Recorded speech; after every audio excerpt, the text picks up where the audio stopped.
There is a version of you that wakes up every morning and actually does the thing. Not the version that opens your phone first. Not the one that hits snooze and tells yourself you'll start Monday. Not the one that spends 40 minutes planning the workout you never actually go to. A different version. The one that just moves, quietly, without needing to feel ready. You've seen people like that. Maybe you know one. And if you're honest, you've wondered, what is actually different about them? Because it's not intelligence, it's not money, it's not some perfect life situation that made discipline easy for them. You know that. So why does it work for them, and why does it keep falling apart for you? That question is worth sitting with, because the answer isn't what most people think it is. And if you stay with this long enough, you'll understand something that changes the way you see every single day of your life going forward. Here's the honest thing about where most people are right now. You know what you should eat. You know how much sleep you need. You know the gym exists, and you know your body needs to be in it. You know you should be reading more, spending less, building something instead of just watching other people build. You have the knowledge. You've had it for a while. And yet, you find yourself on a random Tuesday night, 3 hours into your phone, tired but not sleeping, knowing you have to be up early, knowing tomorrow is going to feel heavy, and doing it anyway. Not because you want to, almost out of habit, almost out of surrender. That is not a discipline problem, not yet. That is something quieter. That is a person who has quietly accepted a version of their life that they never consciously chose. Most people in America are living on default. And I don't mean that as a judgment, I mean it as a diagnosis. The routines weren't designed, the habits weren't built, they just accumulated the same way debt does, slowly, without one clear moment you can point to, until one day you look around and realize the shape of your life is just the sum of everything you didn't decide. That feeling, the low-grade frustration, the sense that you are capable of more but somehow not moving, that's real. And it's not laziness. Lazy people don't feel frustrated about being lazy. The people who feel this are the ones who still care, who still see the gap between where they are and where they know they could be. That gap is exactly where this book lives. Jocko Willink spent 20 years as a Navy SEAL.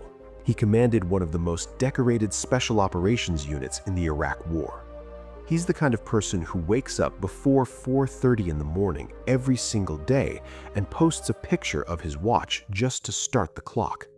Not for attention, not to prove anything to anyone, because in his world, the day is won or lost before most people even open their eyes. The book is called Discipline Equals Freedom. And at first, that sounds like a military slogan, like something on a poster in a gym locker room. But the deeper you go into what Jocko is actually saying, the more it stops sounding like motivation and starts sounding like a very quiet truth that most people spend their whole lives avoiding. Let's start where this gets uncomfortable. Think about your version of freedom. What does it look like? Probably something like sleeping in when you want, eating whatever you feel like, no schedule, no pressure, no one telling you what to do. That's the image most people carry, freedom as the absence of constraint. But Jocko flips this completely. He says that version of freedom is actually just drift, and drift feels comfortable in the short run and suffocating in the long run, because a life with no structure doesn't actually give you time. It just fills your time with low-resistance things, with easier choices, with the path that required nothing from you. The person who sleeps in every day doesn't feel more free by Friday. They feel behind. They feel vague. They feel like something isn't happening that should be. Real freedom, according to Jocko, looks like this. You wake up when you decide to wake up. You train when you decide to train. You have money because you made decisions about money before the spending impulse arrived. You are not at the mercy of how you feel on a given morning because you made the decision in advance. Think about the difference between those two lives for a second. One person wakes up and negotiates with themselves every single day, bargains with the alarm, asks, "Do I really need to do this today?" And sometimes the answer is yes, and sometimes it's no. And mostly it depends on how tired they are, how motivated they feel, what kind of day yesterday was. The other person doesn't negotiate. They already decided. The decision was made before they went to bed, before the week started, before the feeling had any say in it. That second person is not harder, not colder, not less human. They actually have more time, more energy, more mental space, because they are not spending all of it managing themselves every morning. That is what Jocko means when he says discipline equals freedom. The discipline is the mechanism, the freedom is the result. And this is where most people miss it. They think discipline is the sacrifice, the punishment, the thing you have to endure before you get to enjoy your life. But that framing has it backwards. The discipline is what builds the life. The absence of it is what keeps you stuck. I want to stay on this for a minute because this is where most people lose years of their life. At some point, almost everyone tries to get motivated. You watch something, you read something, you feel it, that surge of clarity where suddenly everything feels possible and you know exactly what you need to do, and you are absolutely going to do it starting right now. And for a day, maybe two, maybe a full week, it works. You're at the gym, you're eating better, you're waking up earlier, you feel like a different person. And then life shows up. You have a rough day at work, you sleep badly, someone says something that gets in your head, the motivation cools. And then one morning, you don't go to the gym. And then the next day is easier not to go. And then by the end of the second week, you're back to where you started, but now with an extra layer of frustration because you know what it feels like to be disciplined and you can't seem to hold on to it. Sound familiar? Jocko's answer to this is blunt. He says motivation is an emotion, and emotions are not reliable. You cannot build a life on something that comes and goes based on how you slept, or whether traffic was bad, or whether you had a good conversation with someone you care about. What you can build on is a decision, a commitment made in the absence of emotion that holds even when the emotion is gone. This is the difference between a professional and an amateur in almost any field.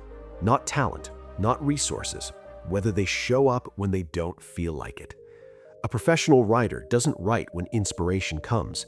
They write at the same time every day, inspired or not. A professional athlete doesn't train when they're motivated.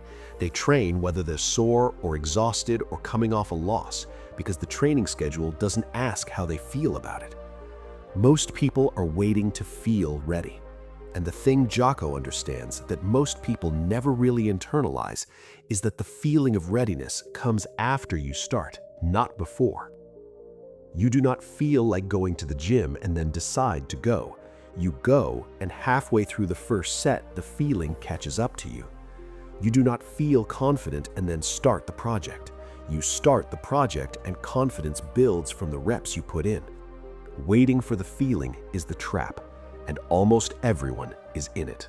There's another idea in this book that is harder to talk about, harder to hear.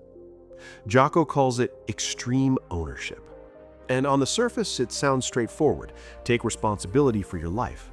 Most people nod at that. Of course, yes, accountability is important. But the way Jocko means it is more radical than the nod. He means everything in your life right now, everything you don't like, everything that is not where you want it to be. Your health, your finances, your relationships, your career, the quality of your habits, the amount of energy you have at the end of the day. All of it, he says, is on you. Not partially, not mostly, all of it. And the first instinct is to push back, because there are real circumstances. There were real things that happened to you that were not your fault, real systemic barriers, real bad luck, real people who let you down or held you back or never gave you what you needed. That is all true. Jocko is not saying it isn't. What he's saying is, what are you going to do about it? Because the moment you locate the source of your situation outside yourself, in the economy, in your boss, in your upbringing, in your circumstances, you also locate the solution outside yourself. You make the fix dependent on something you cannot control, and that is not a position of power. That is a waiting room. Extreme ownership says, even if it's not your fault, it's your responsibility. Not because you caused it, because you are the only one who can change it. Think about how differently you would move through the world if you genuinely believed that. Not as a self-help affirmation, but as a real operating principle. You wouldn't spend energy resenting your manager. You'd figure out how to navigate around them or move past them. You wouldn't spend months feeling bitter about the relationship that didn't work. You'd look honestly at what you brought to it and what you want to build instead. You wouldn't tell yourself the market is too hard or the timing is off. You'd ask what you can control right now and start there. That shift from explaining your life to owning it is not comfortable. It removes the exit. You can't blame your way out of anything anymore, but it also removes the ceiling. Most people are unconsciously choosing the exit. They don't even realize they're doing it. It doesn't feel like an excuse in the moment. It feels like clarity. It feels like being realistic. But over time, it becomes the story they tell about why their life looks the way it does. And the story never changes because the ownership never arrived. This is where things start to get very concrete, very practical, and also, for some people, a little confrontational. Jocko wakes up before 4:30 in the morning, every day. Now, before you mentally file that under things for military people and not normal humans, stay with the reason. It's not about waking up early, not specifically. It's about what winning the first hour of your day does to every hour that follows. Think about a morning where you slept through your alarm and woke up already late, already reactive, already behind. Think about how that energy carries into your commute, into the first conversation you have at work, into how you eat lunch, into how much patience you have with people by the afternoon. One chaotic morning spreads. Now think about the opposite, a morning where you were up before you had to be, where you had quiet time before the noise started, where you got your body moving, maybe got your mind clear, and stepped into the day from a position of already having done something before the world had asked anything of you yet. That is a completely different nervous system you're bringing to the same day. Jocko's point isn't the time on the clock, it's the principle underneath it. The early morning is the one part of the day that no one can take from you. Your boss can't schedule over it. Your phone hasn't started demanding things yet. The requests and the urgencies and the distractions haven't arrived. It is your hour, if you use it. And most people give it away. Not intentionally, just by staying up too late on their phone, which means they sleep through it, which means the day starts in recovery mode instead of from a foundation. There's a version of your morning that belongs to you, and currently you're trading it for content you don't even remember in the morning. What would you do with an hour before anyone else is awake? What would change in a week? What would compound in 6 months? Jocko would say that question isn't rhetorical. It's the actual design decision you make every night when you decide when to put the phone down. Here's the uncomfortable part of all of this, and I want to say it plainly because I think most people sense it but don't name it. The reason discipline is hard in America right now is not because people are weak. It's because the environment is specifically designed to require nothing from you. Think about what modern life has optimized for. Food is engineered to be more delicious than anything that requires effort to cook. Entertainment is built to remove any friction between you and the next episode. Social media is calibrated to be exactly interesting enough to keep you scrolling without ever quite satisfying you. Everything that asks something of you, the gym, the difficult book, the hard conversation, the financial decision, requires you to override the default. Comfort is not neutral, it compounds, the same way discipline does. Every time you choose the easier thing, you slightly lower your tolerance for difficulty. And every time you lower that tolerance, the next hard thing feels a little harder, until eventually things that used to feel manageable feel enormous. This is not a character flaw. It's a pattern, and it reverses the same way it built, incrementally, in one direction, over time. Jocko calls this getting comfortable being uncomfortable. And it sounds like military toughness, but it's actually much quieter than that in practice. It's choosing the stairs. It's finishing the workout when you're tired instead of stopping when you're bored. It's sitting with a hard conversation instead of going silent. It's saying no to the thing that would feel good tonight and compromise tomorrow. None of those are dramatic. None of them require a transformation. They just require a slightly different vote in the small moments. But here's what I want you to understand. Every one of those small votes is a signal to yourself about who you are, and those signals accumulate. The person who keeps their commitments to themselves, even small ones, especially small ones, builds a different kind of self-trust than the person who doesn't. And that self-trust is the actual foundation. Not motivation, not a perfect plan. The quiet knowledge that when you tell yourself you're going to do something, you actually do it.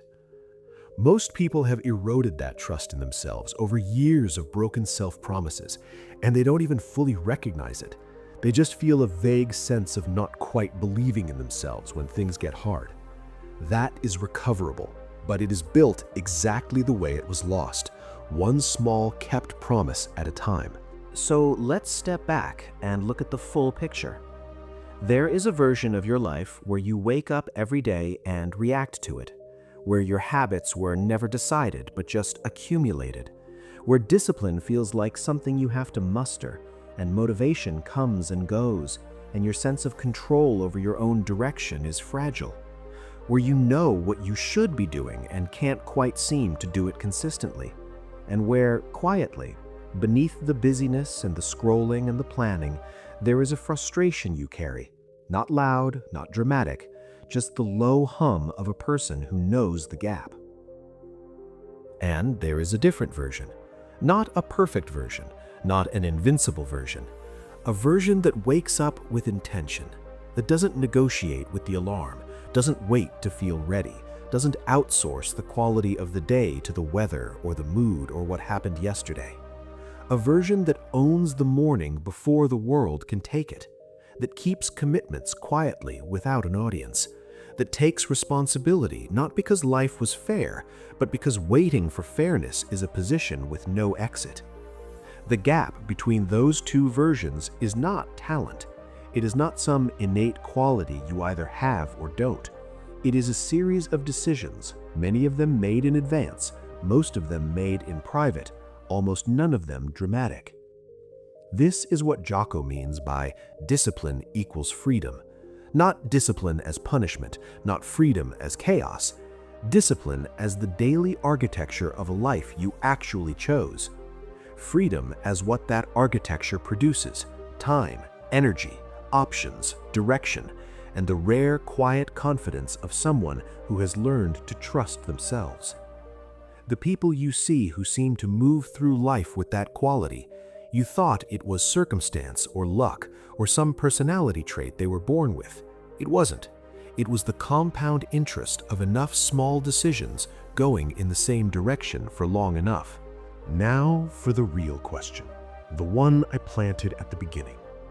Why does discipline work completely and permanently for some people, while others keep cycling through starts and restarts and never break through?